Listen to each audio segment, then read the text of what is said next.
el Evangelio según San Juan. Para mí, este es mi evangelio favorito de los 4 evangelios. Porque si hablamos de capítulos, pues me gusta el capítulo 58 de Isaías y así sucesivamente. Pero de los evangelios, este es mi favorito. Y es mi favorito porque viene con unas profundidades espirituales que te vuelan los sesos. Pero hoy yo creo que lo que vamos es, yo pensé, pues vamos a jaspar, yo creo que la superficie nada más de quién es Dios por el Evangelio de Juan. Ustedes saben que hemos hablado de Mateo, que le escribe a los judíos, Marcos, que le escribe a los romanos, y Lucas, que le escribe a los griegos. A diferencia de Juan, que Juan pues le escribe a la iglesia. Según los teólogos, pues él escribe a la iglesia. El autor, aunque él no se menciona dentro del libro, pero hay, Marisa, el celular, pásamelo un momentito. Hay una porción bíblica que quiero que anoten. La Biblia, yo lo tengo aquí. Ok, capítulo 21, versículo 20. De hecho, en todo el libro no hay referencia de que Juan es el autor, pero con este versículo uno sabe que es Juan el que escribió este evangelio. Cuando Jesús se le aparece a los discípulos y le dice a Pedro, ven y sígueme, y cuando Pedro se levanta para seguir a Jesús, Pedro se da cuenta que Juan también se levanta y lo sigue. Y parece que hubo un poquito, no sé, de envidia de parte de Pedro, porque dice, volviéndose Pedro, vio que le seguía al discípulo a quien amaba Jesús. Y en todo el libro, cuando se refiere a Juan, nunca dice Juan, sino dice que al discípulo que amaba a Jesús. El mismo que en la cena se había recostado al lado de él y le había dicho, Señor, ¿quién es el que te ha de entregar? Entonces, más adelante, pues ellos le preguntan a Jesús, ¿verdad? ¿Por qué con verdad? Y dice aquí que este es el discípulo que da testimonio de estas cosas y escribió estas cosas. El discípulo al que amaba a Jesús era Juan, que se acostaba en el pecho, y dice aquí, y sabemos que su testimonio es verdadero, y hay también otras muchas cosas que Jesús hizo, las cuales si lo escribieran uno por uno, no cabrían en el mundo los libros, según Juan. Ahí es una referencia de que Juan fue el que escribió este libro. Ahora, Jesús tenía tres círculos de amistades. En esto, pues nosotros no debemos sentir quizás, a veces las personas cuando ven que uno tiene como unos amigos más cercanos que otros, dicen, él está haciendo preferencia o acepción de personas. No es acepción de personas, sino que depende de la lealtad, ¿verdad? Y la fidelidad, y a veces del conocimiento en años que lleva, ¿verdad? Y el primer círculo de amistad que tenía Jesús era Juan, el discípulo amado, Pedro y Jacobo, que Jacobo es Santiago, su hermano. De hecho, un paréntesis aquí, que si usted se pregunta, espérate, Santiago es Jacobo, ¿cómo es que Jacobo terminó llamándose Santiago en las escrituras, verdad? Que tiene una carta que se llama la epístola de Santiago. Esto es remontándose para atrás en la evolución de los nombres. Ustedes saben que le pusieron a Mateo Santo Mateo, y a Marcos San Marcos, y a Lucas Santo Lucas, y San Juan, que San es corto para santo. Pues Jacobo en hebreo se pronuncia Jacob. Entonces, al poner Santo Jacob, se evoluciona con el tiempo Santiago. Por eso es que Santiago es Jacobo. Amén. Eso es un poquito de trasfondo de ese nombre. Pero esos fueron los tres que estaban con él. Juan, Pedro y Jacobo. Les recomiendo que estudien estos tres, porque estos tres tienen algo bien peculiar en su forma de ser, Pero Jacobo, que es Santiago, nunca vemos ninguna mención de él en la historia, sino que simplemente caminaba. Cuando Jesús lo llamaba, se iba con él. Pero nunca hay el más que habló fue Pedro y el más que habló fue Juan. La cajera cuando fueron a la tumba, fue Pedro y Juan que cogieron. Pero Jacobo siempre estaba caminando de cerca y siempre estaba callado. No hablaba mucho. Pero cuando usted lee la epístola de Santiago, te das cuenta que una de las cosas que Santiago escribe es: la lengua es como un fuego que enciende un bosque. El que controla su lengua controla todo su cuerpo. Santiago, Jacobo, escribe de algo que él vivió, que caminaba cerca de Jesús, pero siempre estaba más que observando, escuchando, ¿verdad? Y después habla precisamente de eso, de no hablar mucho, de no apresurarse en hablar cosas que es mejor pensar lo que vas a hablar que hablar lo que estás pensando. Ese es el primer círculo. A esto Jesús los llevó al monte, donde se transfiguró a Pedro, a Juan y a Jacobo, los llevó al monte. En la resurrección, los llevó en la resurrección de la hija de Jairo, y también los llevó a la agonía en Getsemaní. De hecho, el único que llegó hasta la cruz fue Juan. Fue el único que se registra que llegó hasta la cruz.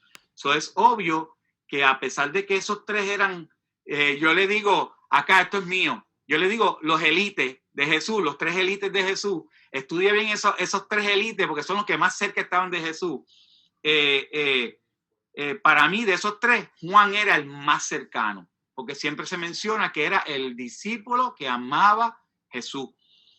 El segundo círculo de amistades eran los otros 9 discípulos o apóstoles, los otros 9 apóstoles, que precisamente cuando él hablaba en parábola o llevaba un sermón y la gente de afuera no entendía, él siempre le explicaba a estos discípulos, se los llevaba aparte y le explicaba. Eso es el segundo círculo.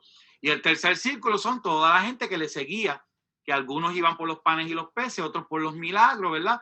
Pero ese grupo grande era el tercer círculo.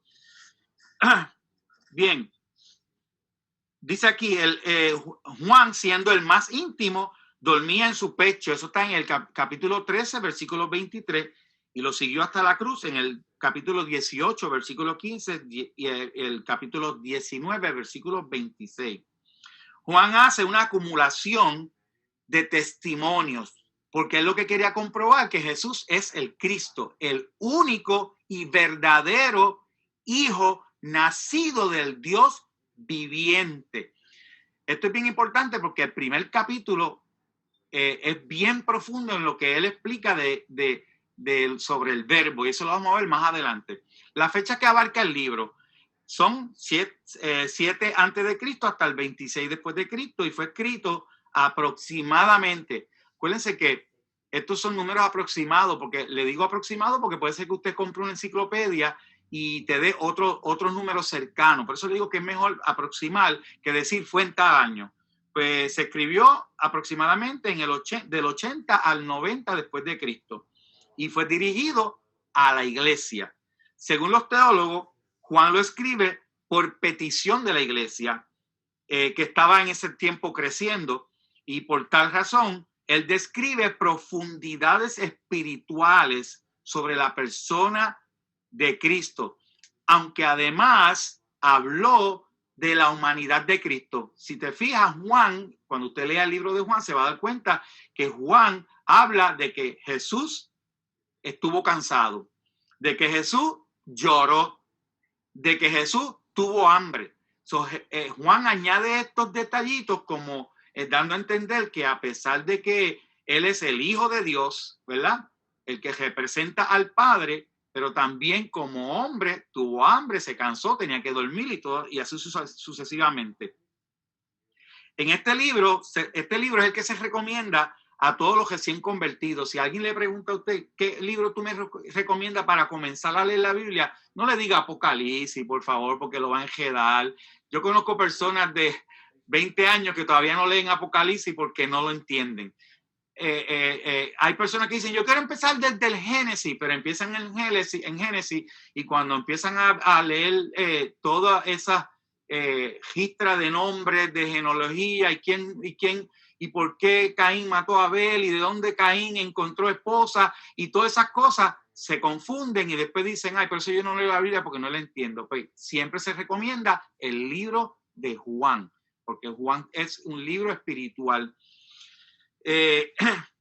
Juan no tiene parábola. Fíjate que la única parábola que se encuentra en el capítulo 10, y aunque algunas Biblias dicen parábola del redil, pero cuando usted la lee se da cuenta que lo que Juan está describiendo es el trabajo de un pastor de ovejas.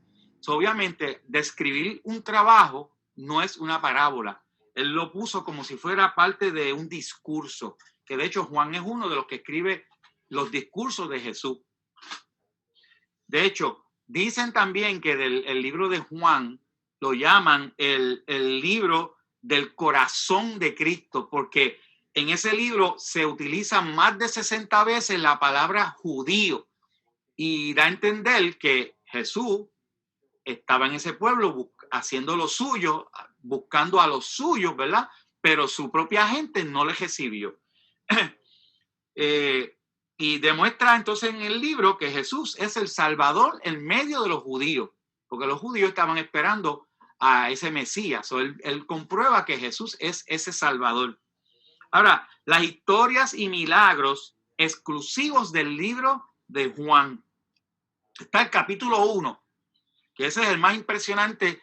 Digo, toda la palabra, ¿verdad? Es impresionante, pero el capítulo 1, si usted quiere conocer quién es Dios, comienza con ese capítulo 1 y como digo yo, chúpese hasta la cáscara, porque está riquísimo ese primer capítulo, que habla de la preexistencia de Cristo, habla de su encarnación, su relación al Padre y al Espíritu Santo. En el capítulo 2 está el milagro del agua convertido en vino. Sí, hermano, vino, no jugo de uva. Yo me crié en una iglesia donde parece que el pastor tenía miedo que se iban a ir a embojachar y decía, no, eso es un error bíblico, eso es jugo de uva.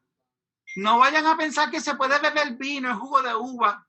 Por favor, el temor de pensar que alguien se iba a salir de la iglesia después de un culto glorioso, ahora vamos para beber vino, porque el pastor dijo que se puede beber vino, pues ese temor los hacía mentir. Yo no puedo venir aquí y mentirle a ustedes, porque yo no puedo cambiar lo que dice la escritura. Era vino.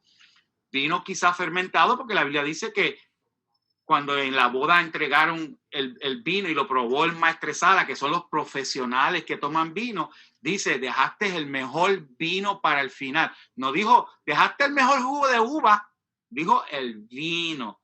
Lo único que la escritura dice, que no nos embraguemos con vino, que el vino en Proverbio dice que es como una serpiente que entra dulce, entra suave, pero cuando llegas al vientre pica como una serpiente, muerde como una serpiente. Obviamente la escritura también dice que los borrachos no entrarán al reino de los cielos. Con uno hablar con claridad y confiar que el Espíritu Santo da convicción en los corazones, yo dudo que después de esta clase ustedes vayan a Walgreens o por ahí a comprar vino. Bueno, Urbán dijo que es vino, vamos a comprar vino. Hermano, no estoy sugiriendo eso, pero tengo que decir lo que dice la escritura. Amén. Dice, capítulo 3, Jesús habla con Nicodemo. Ustedes saben que Nicodemo fue uno de los fariseos. De hecho, dice que era uno de los de alto título. Y si usted se fija en la conversación, cuando Nicodemo se le acerca, él dice, sabemos que vienes de parte de Dios. Él, aunque habló él, pero él está hablando por un grupo que parece que conversaron y entendieron, este hombre tiene que venir de parte de Dios. Esa es la conversación que tuvo. Capítulo 4, Jesús habla con la mujer samaritana. Ustedes conocen esa historia. Los samaritanos no se llevaban con los judíos, pero Jesús se detuvo, le era necesario pasar por allí, habló con la mujer samaritana mientras los discípulos iban a comprar comida. Lo importante de esta historia, a pesar de que se le puede sacar predicación a toda la historia, lo importante de esto es que cuando los discípulos llegan, lo ven hablando con una mujer y dice allí, ninguno se atrevió a preguntarle qué estaba hablando con la mujer. Parece que se asombraron de ver a Jesús hablando con una mujer. Y cuando le dijeron que iban a traer comida, Jesús le dice, mi comida es que haga la voluntad de mi Padre. Yo tengo otra comida. Ellos pensaron, ¿será que la mujer le trajo comida? Y él dice, mi comida es que hagan la voluntad de mi Padre Celestial. A veces, cuando usted está entre personas, ¿verdad? Y la persona tiene curiosidad de conocer las Escrituras, usted debe de suplir esa necesidad. Y si alguien viene a interrumpir, creyente, pues es obvio que no ha entendido que la mejor comida es la palabra de Dios. Yo me acuerdo cuando mis tías vinieron de Estados Unidos y se sentaron en la sala y empezaron a hacerme preguntas. Yo todavía no estaba casado con Marisa, yo era un joven en la iglesia y empezaron a hacerme preguntas y yo comencé a contestarle. Ya mami había cocinado y mami interrumpió, porque ya no era cristiana en aquel entonces, interrumpió, ya dejen de estar hablando de la Biblia y vénganse a comer. Entonces yo le dije, pero mami, perdóname, pero las tías están haciendo preguntas. Y dice, sí, pero se enfría la comida, la voy a servir. Y yo le dije, pues el mío no lo sirva porque de verdad yo prefiero contestarle las dudas que ellas tengan. Y las mismas tías católicas dijeron, Aurea, por favor, vamos a terminar las preguntas un momentito y después vamos a comer. Eso quiere decir que mis tías se estaban alimentando de la palabra de Dios. Nunca dude de que la palabra de Dios es pan para el alma. Dice aquí, en el capítulo 8 le traen a Jesús una mujer adúltera. Esto lo vamos a ver más adelante en el trasfondo histórico, porque en las escrituras originales de Juan esa porción no está. Eso se añade después, pero le voy a explicar más luego por qué se añade la historia de la mujer adúltera. Eso lo vamos a ver en el trasfondo histórico. En el capítulo 9, sana un ciego de nacimiento. La historia del ciego de nacimiento, que los discípulos rápido lo juzgaron y le dicen, maestro, ¿quién pecó? ¿Este o sus padres? Y Jesús le dijo, no, esto es para que mi Padre sea glorificado. Él sana a ese ciego. Capítulo 11, Jesús resucita a Lázaro. Y ahí es donde Jesús llora, ¿verdad? Y si usted lee la historia de resucitar a Lázaro, se van a dar cuenta que no solamente resucitó a Lázaro, sino que resucitó la credibilidad de lo que él podía hacer, porque aún sus amigas favoritas, María y Marta, lo señalaron. Si hubieras llegado antes, él no hubiera muerto. Y le dice, pero si no te he dicho que si crees, verás la gloria de Dios. Ahora, ay, Normita, tú eres un tesoro, mami. Alguien tiene el micrófono abierto. Ok, entonces, cuando le dice, dame un segundito aquí, hermanito, dame a mute. Ok. Cuando ellas le reclaman, que él le dice que si crees verá la gloria de Dios, ella dice, no, yo sé que él va a resucitar en la resurrección final. No, aún ahí no entendieron lo que Jesús quería hacer. Y obviamente Jesús llora. Y muchos dicen, mira, amaba mucho a Lázaro. Yo creo que esta es mi opinión. Y acuérdese lo que yo le dije de mi opinión. Y si a usted no le agrada, échalo al zafacón. Pero mi opinión es que Jesús estaba llorando por la incredulidad de todos ellos. Porque Jesús sabía lo que tenía que hacer. Incluso cuando ora, él dice, Padre, él habla en voz alta y dice, hablo en voz alta por ellos, porque yo sé que tú siempre me escuchas. Bien.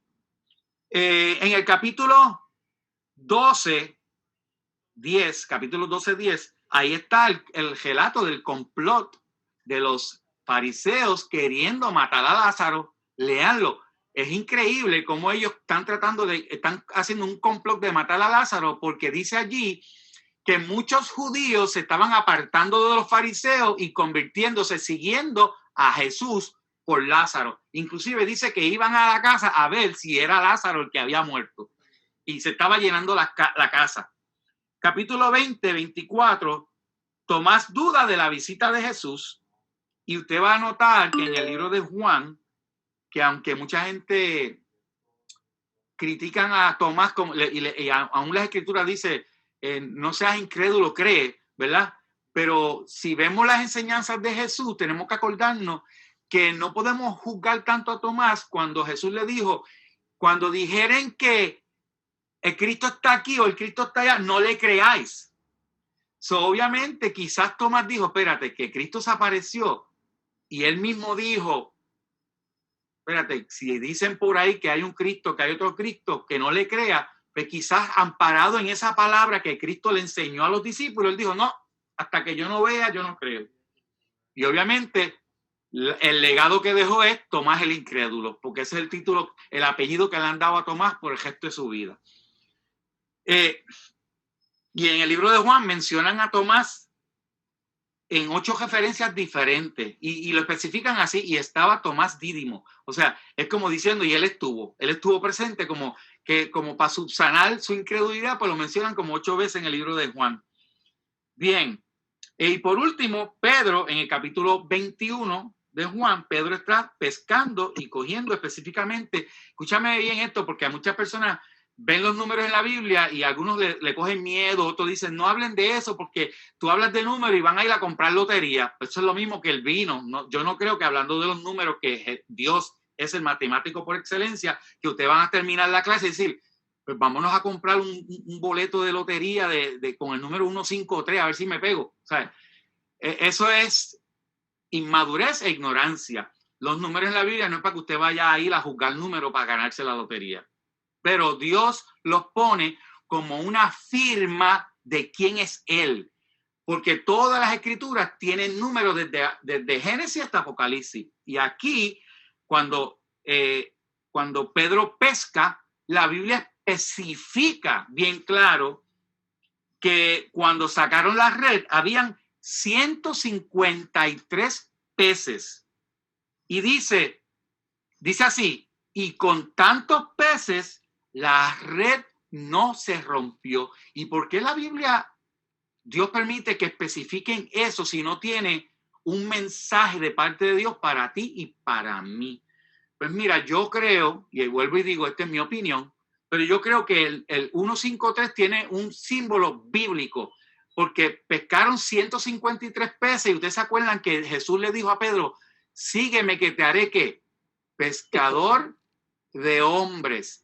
Y ese número especifica bien claro, y así lo veo yo, quizá el Espíritu Santo le puede revelar otra forma de verlo, pero mira como yo lo veo, que hay una sola iglesia fundada con 5 ministerios por medio del trino Dios. Una iglesia, 5 ministerios, un Dios trino, 1, 5, 3. Así que lo veo yo. Si Dios te revela otra cosa, gloria a Dios, envíamelo por email porque me gusta aprender. Si el Espíritu Santo le muestra otra cosa, me lo envía que me gusta aprender. Dice, Dios no hace las cosas por casualidad, ni hace las cosas al azar. Por eso es que se especifica estos datos dentro de la Escritura. Luego en el 21:15 está la restauración de Pedro. Y como Pedro lo negó, ¿cuántas veces? 3 veces. Jesús reafirma el amor de él 3 veces también, convirtiéndolo a él en pescador de hombres. Ahora, vamos a ir a los versículos famosos. Famoso porque obviamente se escucha mucho. Es Juan 3:3, donde Jesús responde, de cierto te digo, que el que no nace de nuevo, no puede ver el reino de Dios. Es obvio que cuando la gente viene a la iglesia, cantar y decir, me gusta la música, no lo hace salvo. La persona para ser salvo tiene que nacer de nuevo. Y Jesús explica claramente lo que es nacer de nuevo. No podemos llenarle el corazón o por querer tratar de cambiar la filosofía, explicarle otra manera cuando Jesús dijo que el que no nace de nuevo no entrará al reino de los cielos. Tan sencillo como eso. Y si usted está en esta clase y usted siente que no ha nacido de nuevo, pues tiene que arrepentirse y pedirle perdón a Dios. Pídele que la sangre de Cristo te limpie para que nazca de nuevo en la noche de hoy. Es lo que Jesús dijo allí. Juan 3:16, que el famoso Juan 3:16, que lo oigo constantemente en la radio, en la televisión, por YouTube, y lo leen mal, lo citan mal. Porque de tal manera amó Dios al mundo que ha dado a su Hijo unigénito, la palabra unigénito, único, engendrado, y aunque sabemos que en el cielo, pues, pero es el término que utiliza Juan, dice, para que todo aquel que en él cree, no crea, porque mira que lo escucho muchas veces, para que todo aquel que en él crea. No, Dios no quiere que sea para mañana, ni para pasado mañana, ni para el mes que viene, ni para el futuro. Cuando dice para que todo aquel que en él cree, está estableciendo que es ahora. Y en la escritura hay otro versículo que dice, la salvación es hoy. So, Dios no quiere que le demos esperanza para el mañana. Dios quiere que le dé la esperanza en el momento. Dios es el mismo ayer, hoy y siempre, pero Él siempre es un eterno presente. Por eso cuando Jesús lo fueron a gestar, dijo, yo soy presente. Cuando Moisés preguntó, ¿y tu nombre? Yo soy presente.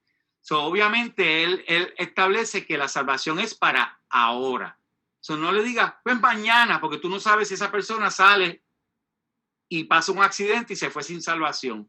A mí me pasó cuando yo era joven, por eso yo decidí jamás perder la oportunidad de hablarle a una persona de la salvación de Cristo. Cuando se abre una puerta, yo me meto y le hablo, aunque sea 2 minutos. Porque cuando yo fui joven, yo fui a Corozal con unos amigos míos a visitar las familias de los amigos, y al cruzar la calle había un señor mayor convaleciendo en la cama. La esposa de él sabía que la familia que vivía ahí eran cristianos, pentecostales, ¿verdad? Cuando íbamos los jóvenes saliendo, que íbamos a visitar el pueblo de Corozal y la plaza, la doña estaba en el balcón y dijo, con permiso, jóvenes, que yo sé que ustedes son cristianos y le sirven al Señor, mi esposo está enfermo, me gustaría que ustedes entren y oren por él. Y todos los jóvenes nos miramos y le dijimos, pues mira, es que vamos a ir un momentito a la plaza a dar una vueltita y cuando regresemos entramos y oramos. Fuimos a la plaza, dimos la vuelta y cuando regresamos estaba la ambulancia frente a la casa, el don había muerto. Perdimos, mira, siento hasta pena cuando hablo de eso porque perdimos la oportunidad de hablarle a ese hombre de la salvación. Dios permita que haya recibido alguna revelación, pero hermano, de ese día para adelante, yo le dije a los jóvenes, jamás vuelvo a trazar el llevarle el mensaje a una persona. Si la puerta se abre, aunque sea decirle Cristo te ama, se lo voy a decir. Cuando veo gente en la luz pidiendo chavo, si la luz cambió a roja, yo abro la puerta, la ventana y le digo, te voy a dar esto, pero dame los 2 minutitos en lo que cambie la luz. Y le hablo, le digo que Cristo lo ama, que Cristo puede cambiar, lo puede levantar, que el Espíritu Santo lo ama. Y le entrego el dinero y qué haga con el dinero no importa, lo importante es que me regaló esos 2 minutitos esperando el dinero que yo le iba a dar. Aproveche, hermano, esto es cuestión de vida o muerte y usted no sabe si dentro de unos minutos a la persona que Dios le puso de frente es porque está dándole la última oportunidad.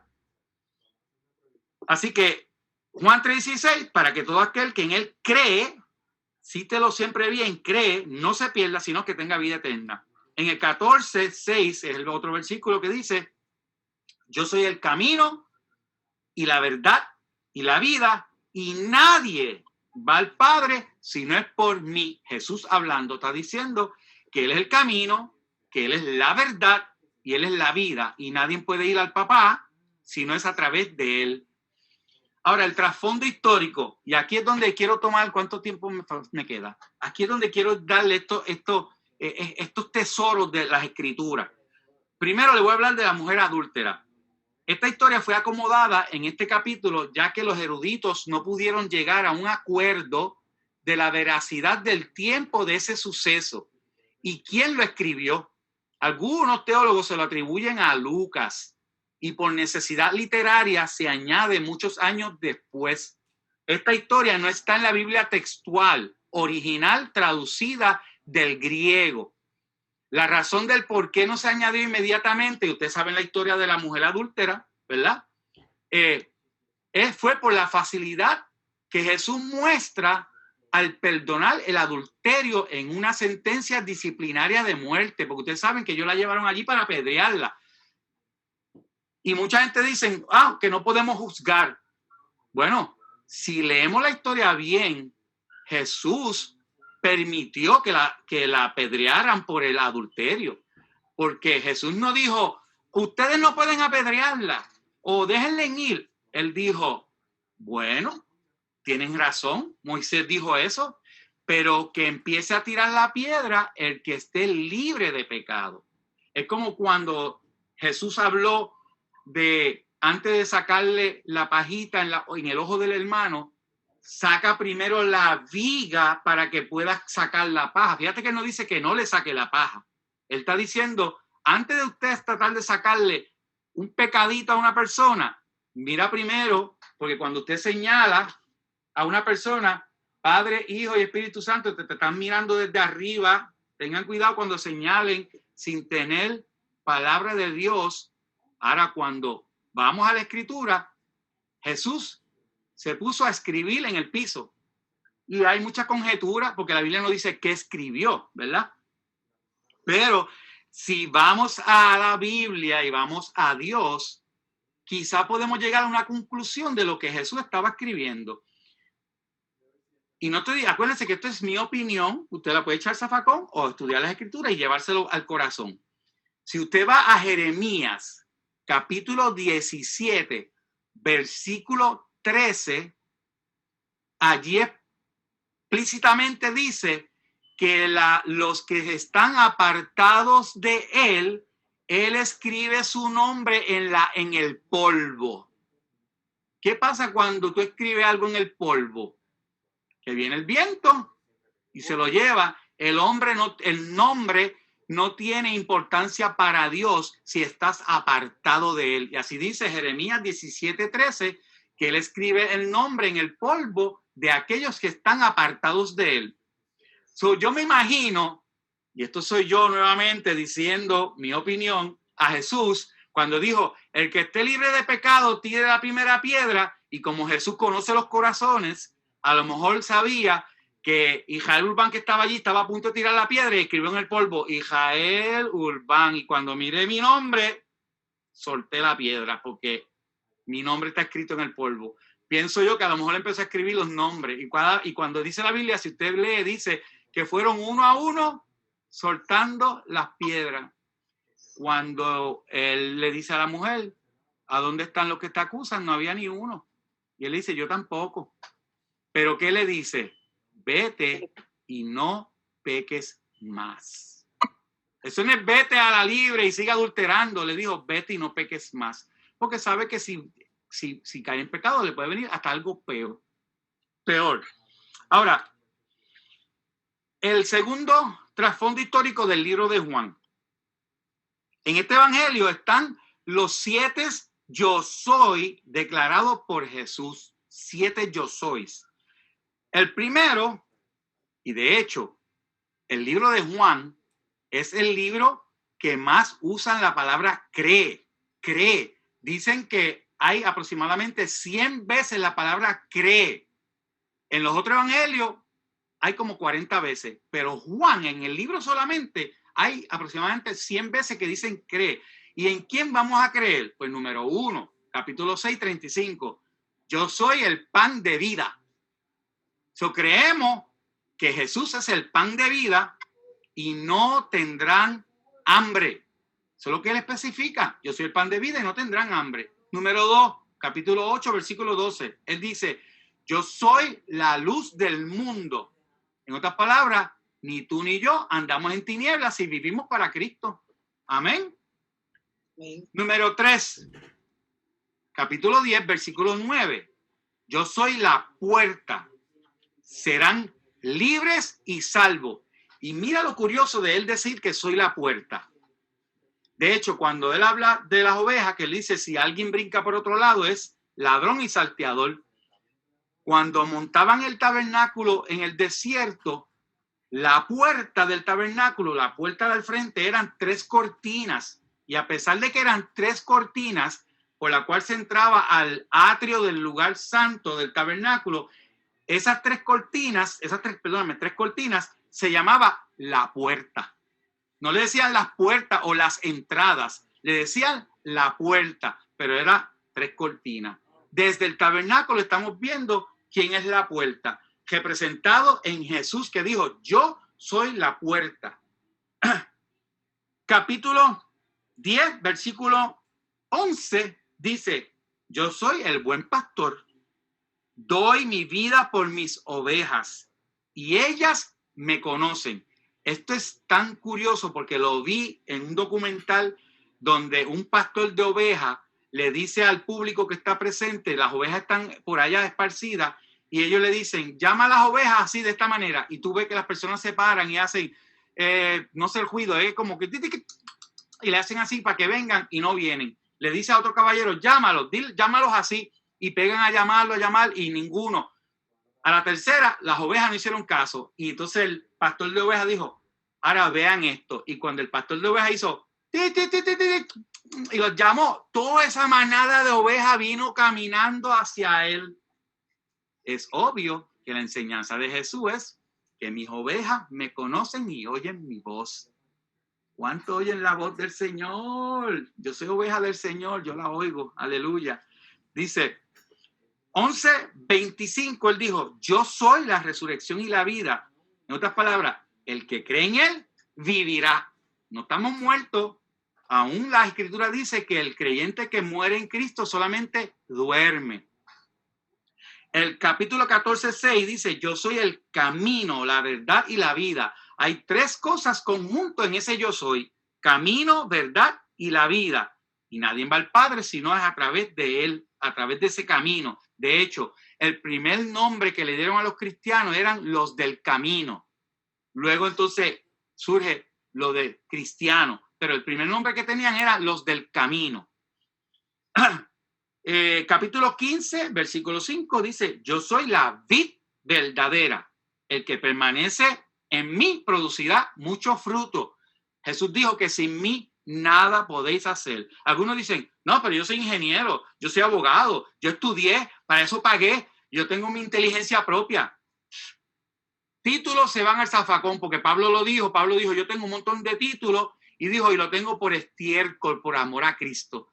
Los títulos no nos llevan a ningún lado. Lo que nos lleva al Señor es que permanezcamos en Él. Si nos salimos de Él, no vamos a dar buen fruto.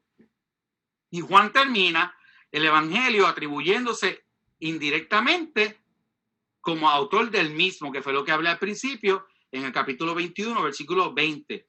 Y después al final cierra el libro con Jesús hizo tantas otras cosas que si escribiesen no cabrían en tantos libros del mundo. Ahora, con este último trasfondo histórico quiero terminar dejándole esta porción de lo que es el capítulo 1 del libro de Juan. Porque este capítulo 1 te muestra la profundidad de la enseñanza de Juan. Si me paso por un poquito, por favor, tenga paciencia, porque quiero dejarle este tesoro en conocimiento de ustedes para que ustedes puedan enseñarlo más adelante. La ley gramatical de Juan, ¿y por qué digo la ley gramatical de Juan 1:1? Es porque obviamente aquí vamos a tener que enseñar un poquito, yo no soy maestro de español ni de literatura, pero vamos a ver cómo cuadra la ley gramatical en Juan 1:1. Dice, en el principio era el verbo. Hay otras porciones que dicen, en el principio era la palabra. Y en el original Biblia textual dice, en el principio era el logos. Los 3 caben allí, pero obviamente yo quiero que ustedes vean cómo la ley gramatical existe desde el principio, porque la Biblia dice que todo fue hecho por la palabra. Pronunció la palabra y se hizo. Pero para que haya palabra, tiene que haber letras, porque las letras representan, es una gráfica del sonido de una palabra.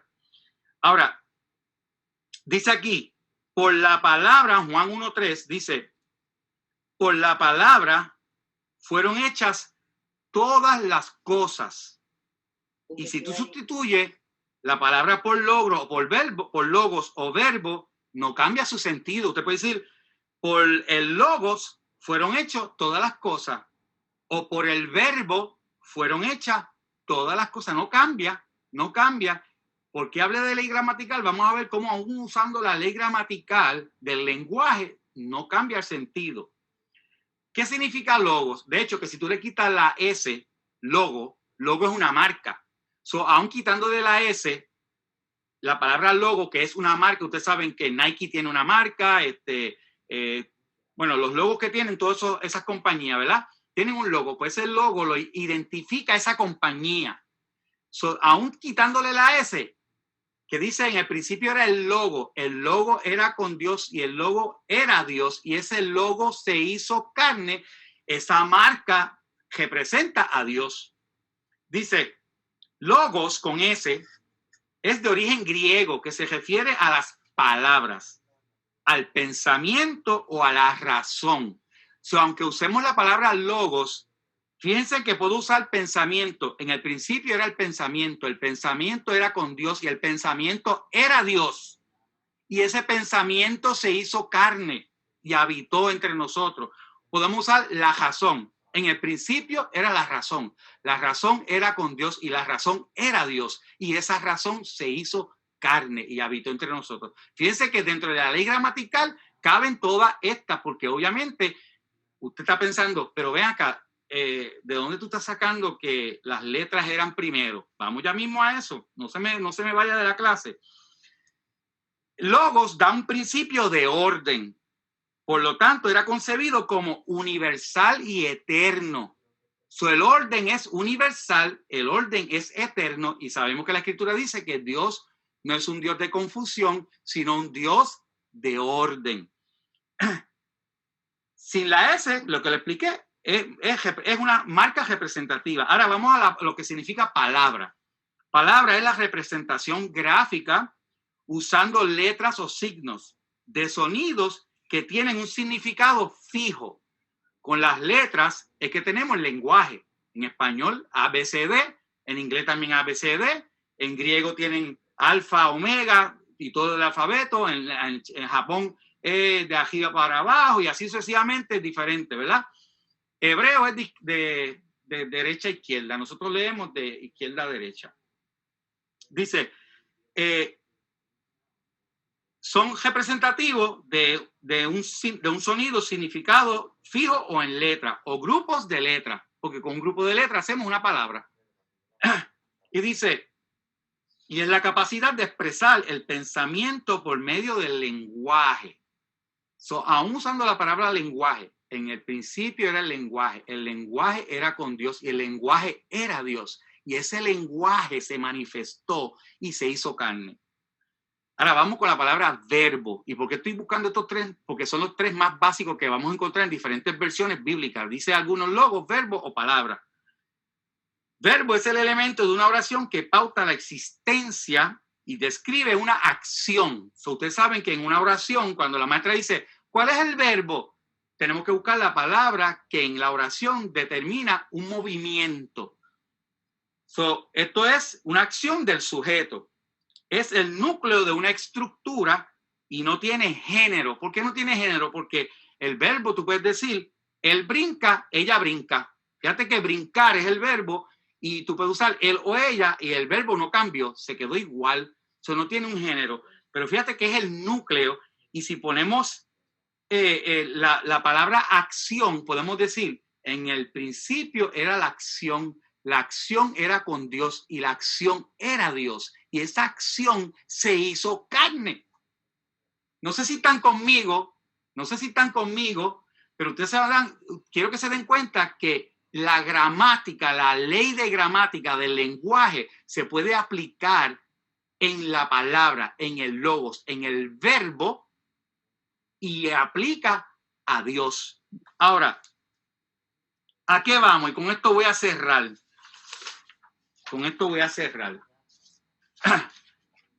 El lenguaje en hebreo, en el Génesis 1:1, estamos hablando Génesis 1:1, ¿verdad?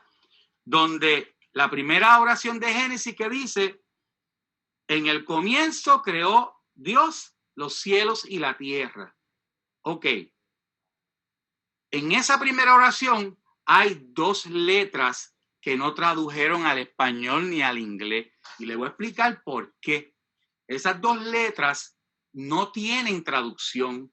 Algunos la han traducido como la palabra con, ¿verdad? Pero con no cabe. So, al no entender por qué esas dos letras están allí, la han sacado y simplemente en traducción se perdió esas dos letras. Es como decir, en el comienzo creó Dios A-Z, los cielos, y A-Z, la tierra. No cuadra. El que leyera AZ va a decir, AZ, ¿y por qué pusieron AZ allí? Eso no cuadra. Ay, Marisa, perdóname, chequéate ahí porque alguien me está escribiendo. Pero en el hebreo original, y ustedes van a tener estos documentos, se lo van a llevar, porque ahí está la primera oración en hebreo, se la estoy enviando en hebreo. Literalmente, Dios manifestó primero las letras que componen toda la ley gramatical, porque el versículo... Ay, perdón, un segundito, hermano. Ahí, ok. El versículo 1:1 de Génesis dice así: en el comienzo creó Elohim, y Elohim es el nombre original que se utiliza el hebreo que lo escribe, y Elohim es plural. Escúcheme bien, porque Dios, uno, es él o él en hebreo. Pero ahí cuando comienzas a leer, dice dioses.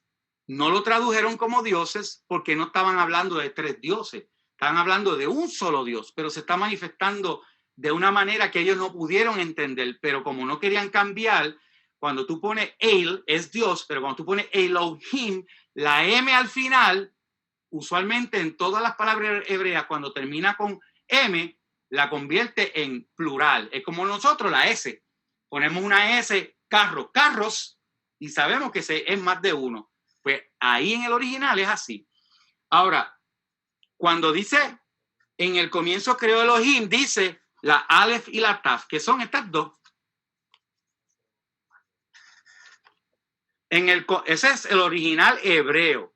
Y dice, en el comienzo creó Elohim, Aleph, Taf, los cielos, Aleph, Taf, la tierra.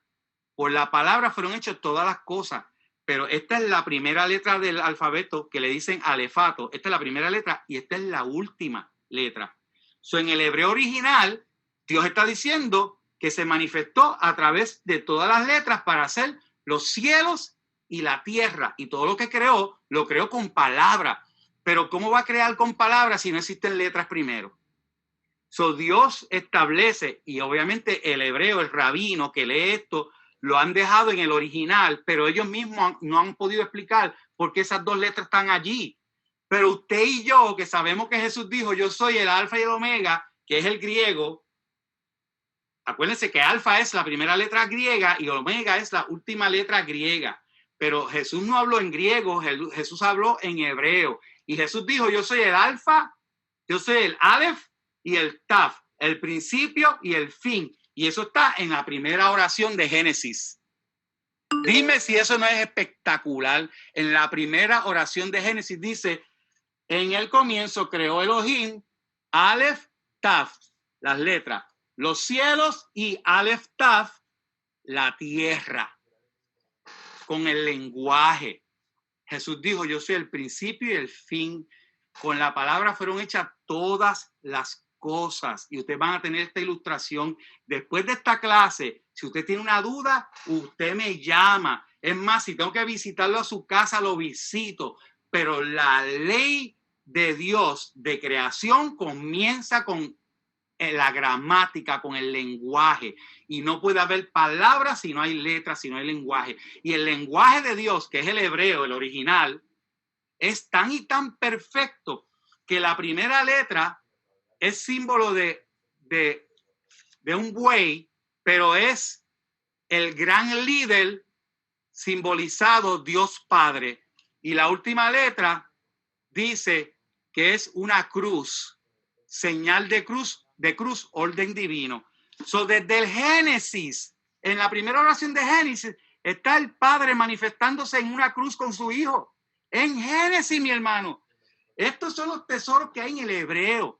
Por eso es tan importante cuando dice en el principio, en el capítulo 1 de Juan, versículo 1, en el principio era el verbo era con Dios y el verbo era Dios. Y ese verbo se manifestó y cuando se manifestó y se hizo carne. Y cuando le preguntaron, muéstranos al Padre, Jesús dijo, pero si ya yo he estado entre ustedes y todavía no me conocen. Y fíjense que él nunca dijo que era el Padre, que él era el que representa. Incluso cuando hablaba, él decía, yo les hablo no mío, sino lo que recibo de mi Padre. Ahora, yo quiero que luego, y con esto termino, ustedes busquen 1 Corintios capítulo 2, versículo 10, donde habla que el Espíritu Santo escudriña hasta lo más profundo de Dios. Dice, es la ley gramatical, ¿verdad?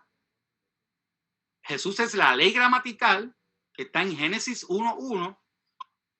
Él es el principio y el fin. Él es la acción del Padre. Él es la marca de Dios. Él es la palabra viva manifestada. Ese es el que nos salvó a ti y a mí. El Hijo del Dios Padre manifestado en carne para salvarte a ti y para salvarme a mí.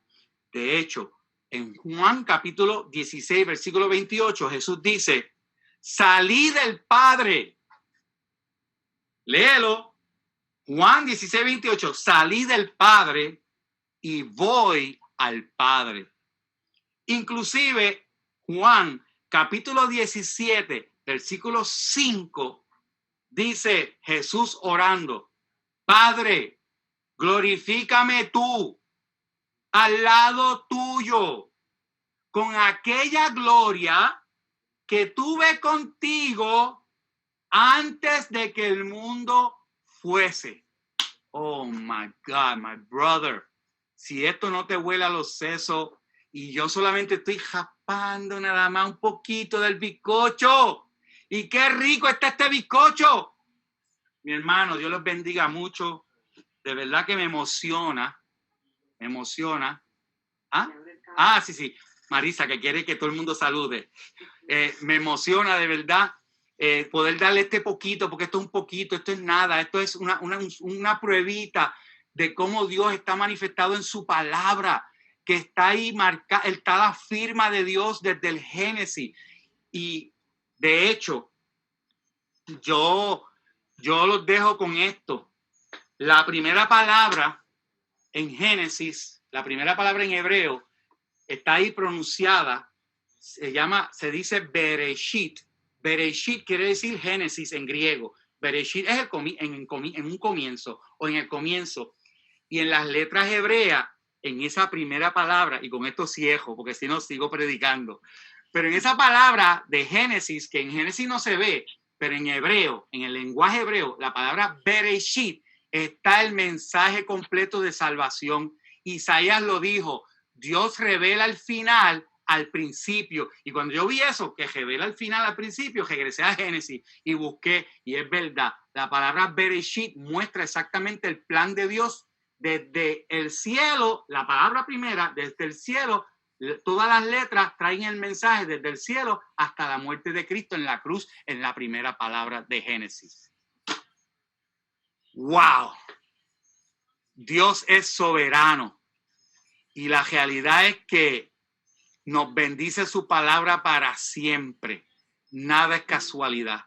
Y me gozo en poder vertir en ustedes, prácticamente parí esta clase.